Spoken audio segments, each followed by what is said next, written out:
हाँ तो स्टूडेंट्स, हमें जिस चीज़ का बहुत इंतज़ार था उस पर हम आ चुके हैं एक्सरसाइज 2.3 पर और उसके क्वेश्चन नंबर 1 पर। आई होप जो भी चीज़ें इससे पहले हमने पास्ट में सीखी समझी जानी आपके माइंड में होगी। ठीक है, चलिए तो फिर हम देखते हैं क्वेश्चन क्या बोल रहा है। Which of the following will not represent zero.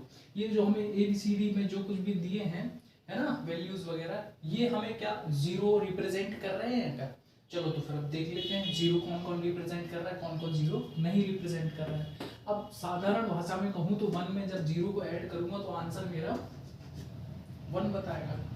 ठीक है, जीरो को मल्टीप्लीकेशन 0 में करूंगा तो 0 0 जा 0 बताएगा।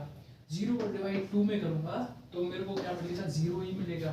ठीक है, ये 2 0 जा 0। ठीक है, आंसर में मेरे को 0 ही मिलने वाला है। अब यहाँ पर हमें बेवकूफ बनाने के लिए हमने क्या कर दिया, जैसे हम 9 को कैसे लिख रहे थे 10 - 1, इनने क्या 0 को क्या कर दिया 10 - 10 कर दिया, है ना, 10 - 10। ठीक है, बात मेरी वही बराबर है, 0/2 लिख दो या 10 - 10/2 लिख दो, बात तो वही है। ये भी मेरे को क्या देगा 0, है ना।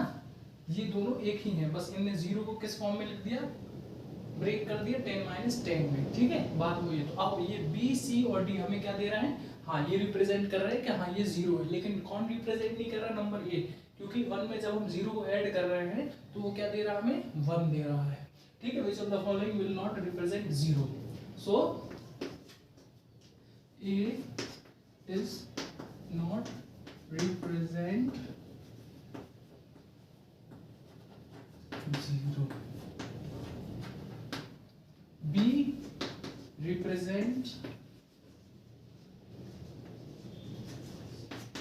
0, C भी हमारा रिप्रेजेंट कर रहा है 0। ठीक है, और D भी हमारा रिप्रेजेंट कर रहा है 0। ठीक है, बस केवल क्या है, नंबर फर्स्ट नहीं कर रहा है, 0 रिप्रेजेंट नहीं कर रहा, शो नहीं कर रहा है एक हिसाब से। क्यों? क्योंकि 1 में जब हम 0 ऐड कर रहे हैं तो हमें 1 ही आउटपुट मिल रहा है आंसर, जबकि हमें क्या चाहिए, इनमें से कौन सी वैल्यू है जो आंसर हमें 0 दे रही है, यहाँ पर नहीं दे रही है 1 है, तो इज नॉट रिप्रेजेंट 0। ठीक है, अब नेक्स्ट करते हैं। If the product of two whole number is 0, अब देखना क्वेश्चन बहुत ध्यान से पढ़ना। ठीक है, if the product of two whole number आप सभी को बहुत अच्छे से पता हो गए हैं कि होल नंबर क्या होते हैं, है ना। होल नंबर में क्या क्या चीजें होती हैं, the product of two whole numbers is 0।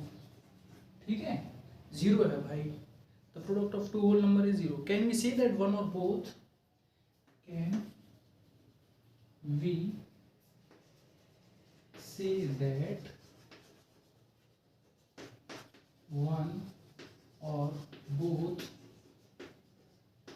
ठीक है, ये क्या दोनों, ठीक है, of them will be 0, of them will be 0। Justify through examples. Justify through examples. अब देखो इनने क्या पूछ लिया क्वेश्चन नंबर 2 ने, कि देखो प्रोडक्ट का मतलब आपको पता है मल्टीप्लिकेशन, मल्टीप्लाई का साइन। ठीक है, the product of two whole number, कोई भी दो होल नंबर है, ठीक है, होल नंबर 0 से लेके इनफाइनाइट तक, ठीक, वो सारी की सारी संख्या क्या है, होल नंबर है, इस 0।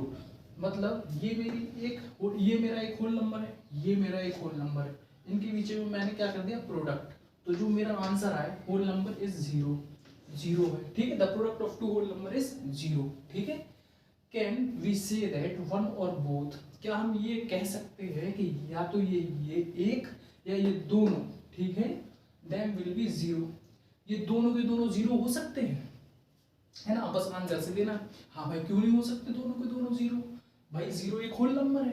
सपोज यहाँ पर देखो x भी, सपोज x सपोज y, तो x y लेने से अच्छा कि डायरेक्ट ही कर लो, उसमें कुछ नहीं होता, एग्जांपल भी देने हैं, सपोज एग्जांपल्स, है ना। सपोज लिखना, देखो 1 × 0 करूं तो आंसर मेरा 0 आने वाला है, 0 × 1 करूं तो मेरा आंसर 0 आने वाला है, ये 1 डिजिट के हो गए। ठीक है, मैं 45 इंटू 0 करूँ तो मेरा आंसर आने वाला है।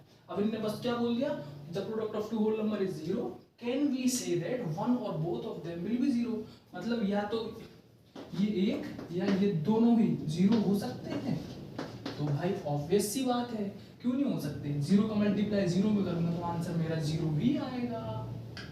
बस इतनी सी बात है। तो हाँ भाई क्यों नहीं कह सकते, yes we can say that by this example. कौन सा वाला एग्जाम्पल, ये वाला, 0 into 0 equals to 0 because all the 3 digits are whole number.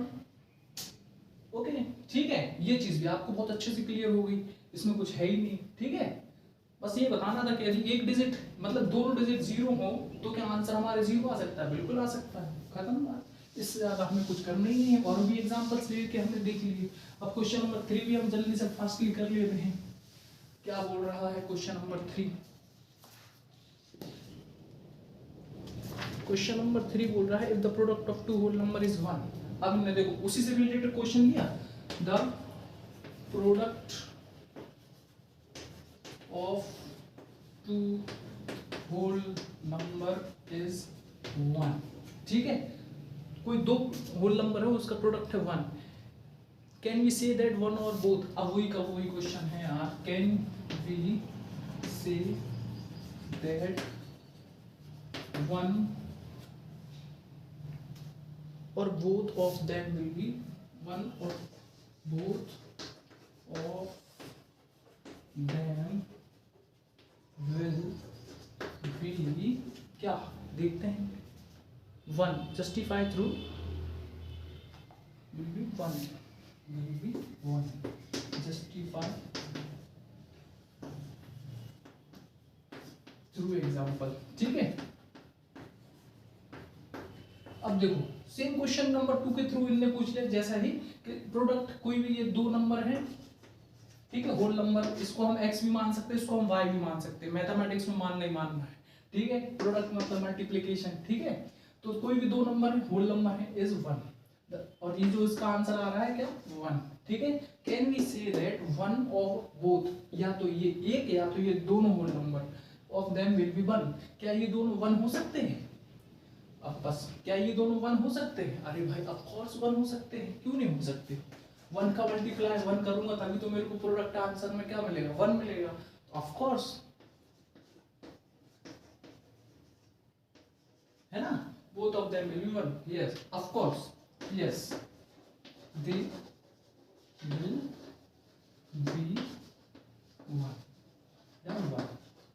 बिल्कुल, नहीं तो मेरे को आंसर कैसे मिलेगा, 1 मेरे को आंसर कैसे मिलेगा यदि मैं 1 का मल्टीप्लाई 1 में नहीं करूंगा। और इसकी तो क्या होती है, 1 किसी से भी भिड़ जाए क्या करता है, उसी नंबर को बना के दे देता है, तो 1 का मल्टीप्लाई 1 में करूंगा तो ऑब्वियस सी बात है 1। ठीक है, ये मेरा एग्जांपल भी हो गया, तो इस हिसाब से मेरा क्वेश्चन नंबर 3 भी कंप्लीट होता है। अब बचे हुए क्वेश्चंस हमारे हैं 4th और 5th।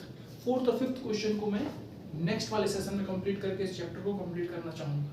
ठीक है, आई होप ये चीजें आपको समझ में आ रही हो, समझ में ना आए तो एक बार फिर से देखिए, समझिए और बिल्कुल यहाँ पर बिठा लीजिए।